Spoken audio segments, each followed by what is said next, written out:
what you're saying. Nani? Get out my business, okay? Welcome, everybody. It's another segment of the Identity Booth. We are here today to talk about two very special ladies. The first, we all know her. Either you love her or you vehemently would like to destroy her whole existence and eradicate her from society as a whole.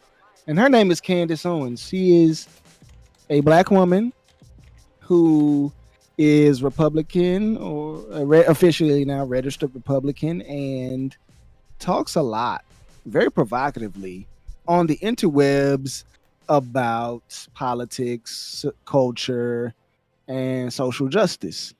And Heero does not like Candace Owens at all.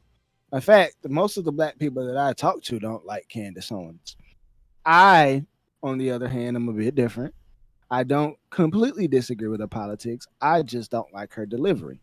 And I also have questions about her choice for a spouse. Mm-hmm. But you know, love is love. That's what they tell me. So I'm easy, Tiger. Easy, Tiger. I'm gonna let it ride.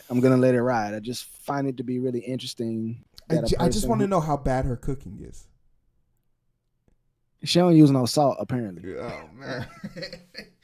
All right. But ultimately, regardless of how you feel about Candace Owens, there's something enticing, or dare I say infatuating, to see the two tokens of a community come together, not as a joint. And let's give a little bit of backstory. Candace Owens was a vehement Democrat back in the day. She represented it for it. She has pictures of posts. And she even at one point, as a woman who is now being paid for saying things like racism doesn't exist, she was a person who sued a group of people because she felt she was being discriminated against based on her race. So she's a hypocrite, and we understand the scheme. We get it. We know your tactics. We get it. But Kimberly Klacik, I believe is her name. Kim Klacik is a shout out to Baltimore. Shout out to Baltimore, but it's a different type of beast because the position she was running for was for the late great, what's his name, John Lewis.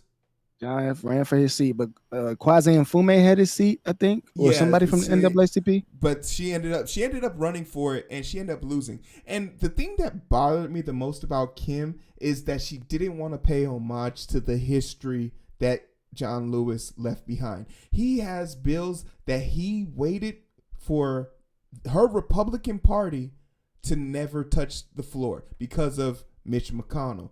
So for her to vehemently get up there and claim that she is going to do the most she can for the Black community without acknowledging the fact that her own party hindered voting rights of her people is beyond me.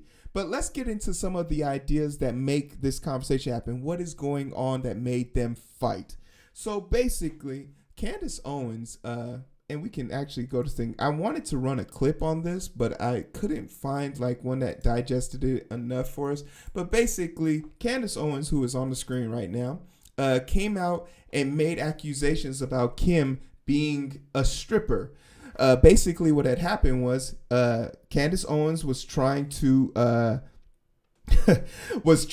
set up a point for her to have a conversation, and they were going to be interviewing each other, and this is the battle of the tokens. This is basically what it's come down. This is the battle of the tokens. Don't do them like that. No. Because, and I'll explain why. Because basically, what happened is Candace Owens was booked till August, and she made a reference to September, which caused Kim to kind of say, "Why would you say that? Why would you do that? You know, I don't like."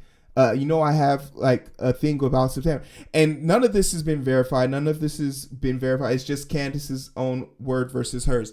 And basically what ended up happening was Candace went to do some digging on Kim, and she recovered that Kim used to be a stripper and her current husband was the manager of this strip club. Now, they found some loony people to come out and say that, oh yeah, she definitely is a stripper, and then at one point they were snorting cocaine from funders from Republican junctions at the strip club. They were snorting cocaine using that money.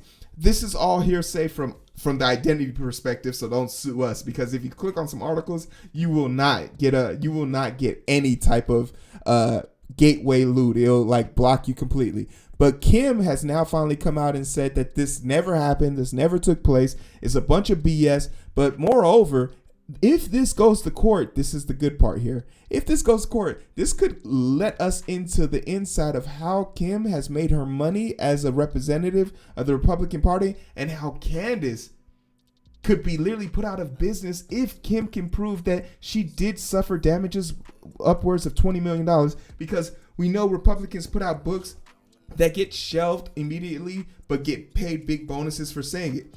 So now, with all of this being said, the Republican Party has tried to distance themselves from both of them.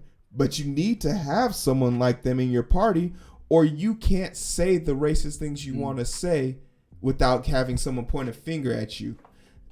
That's the gist of it. So who are we siding with here? Defamation Kim, or talk too much Candace?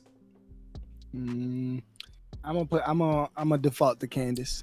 I'm gonna default to Kim, because we know what it's like to have people talk shit about us. People talk shit about us on a day-to-day. Like, our comment sections are fucking landmines when we talk about certain people. Like, if we ever talk about Jimmy Dore or Joe Rogan, our fucking comment sections damn near World War II, man. People were literally throwing shots at us from a mile away. But I have to side with Kim, because I think it's pretty shitty for Candace to come out and make accusations without no receipts. She claims to be a woman of facts, and she claims to be a woman who has a valid reason for her conversations. Where were those facts when she was doing this 40-minute live? Slow it down and we can catch the vibes.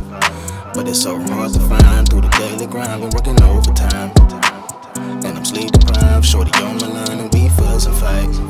Seems like every night. Don't care who's wrong or right. I hope the end is sight. Slow it down and we can catch the vibes.